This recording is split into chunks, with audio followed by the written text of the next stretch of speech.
I was at a ritual, a shamanic ceremony. We were all ready. Everyone was in position, lying down, sitting up, prepared. The intention was set. I picked up my drum. I started the beat. I began to call upon the spirits. I set the intention to heal, to journey into the past. We were going into the underworld. The goal was clear: to cut the cords, to sever the ties that bound us to old pain, to let go of the fear and tension stopping us from living the life we truly want. It was supposed to be a profound release, but then something strange happened. As I played the drum, I couldn't move the energy. It felt solid, stagnant, like a wall. It simply refused to shift. It wouldn't flow. It was a very strange, uncomfortable experience. The ritual ended and the heaviness was still there. Some time later, I went to my master. I had to understand what went wrong. I asked him what happened back there. He looked at me and said something I will never forget. He said, "Sometimes when you want to enter the underworld, when you want to heal the past, there are two things you must always do. Always. If you don't do them," he said, "you cannot move, you cannot go deep, you will get stuck." And that is exactly what I want to share with you in this video. These are the two fundamental elements of shadow work, the prerequisites for healing. If even one of these elements is missing, you cannot travel to your past. Instead of healing, you get blocked, you get trapped in your emotions, you get stuck in a loop of your own thoughts. Think about it. How do you know if a journey to the underworld, if shadow work has actually been successful? It's simple. You feel lighter. You feel a spark, joy, motivation. Even if you haven't solved the root of the problem, you fixed a piece of it. You feel better enough to carry on with your life. You've reclaimed your energy. That energy is now available for your projects, for your passion, for what you want to build. That is the indicator of success. But sometimes you try to do the work and you fail. You get tangled up in the story. You get lost in negative thoughts. You end up complaining. You end up drained. You never reach that place of liberation. Why does that happen? It happens because you are missing one of these two keys. This is why we need guides. This is why the path isn't always simple. There are specific things you must do with your energy before you even attempt to enter the dark. So let's talk about the first element. The first thing my master told me was this: your vitality must be activated. You need active vitality. Look around.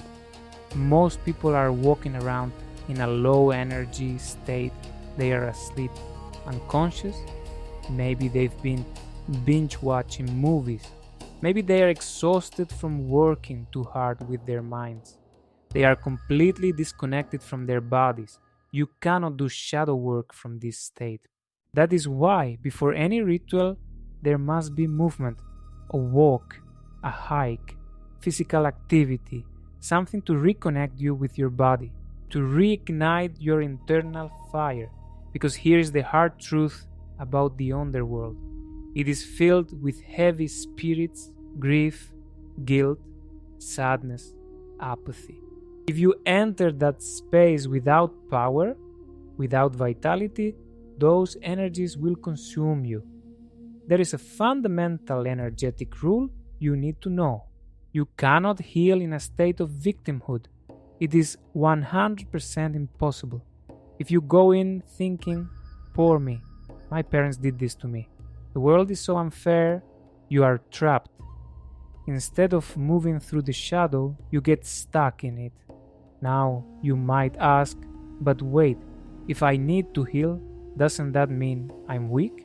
How can I be strong and weak at the same time? That is a great question. The answer is you cheat the system. You generate temporary power. You use a practice to artificially spike your energy. Cold showers, intense exercise, 3 hours walking in nature, breath work. You do whatever it takes to fill yourself with fire. You enter the shadow like a warrior. You fight, not to heal, but to keep the victim mindset at bay. So that is the first key, high vitality. Now the second element.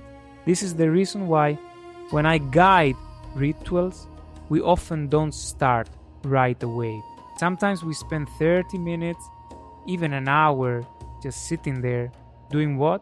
Praying, opening the heart to something higher, because shadow work is not something you do alone. It is done with spirit. You cannot force your way through the underworld with just your ego or your mind. Ultimately, this work is about remembering unity, and the only way to remember unity is to collaborate. You need guide, you need support. The spirits point the way. They help you integrate the energy.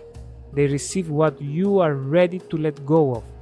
If you try to do this mechanically, or just to feel spiritual, or as a business transaction, it will fail. You have to surrender. You don't have to believe in a specific God. You can call it the universe, the source, whatever you want. But your heart must be open to something bigger than yourself. You must trust the journey. When you have these two things, fire in the body and surrender in the heart, that is when the magic happens. That is when you go deep. That is when you find true liberation. So this is how shadow work truly functions. Without fire and without your heart open to the divine, it simply does not work. You end up entangled in emotions. You end up trapped in self-criticism and guilt. Instead of healing, your energy is consumed. You are left empty, without will, without strength. Please remember this well. Use these two keys in your healing journeys: active vitality and spiritual surrender. If you have any questions or if you want to share your experience, leave a comment below. We are connected. Thank you.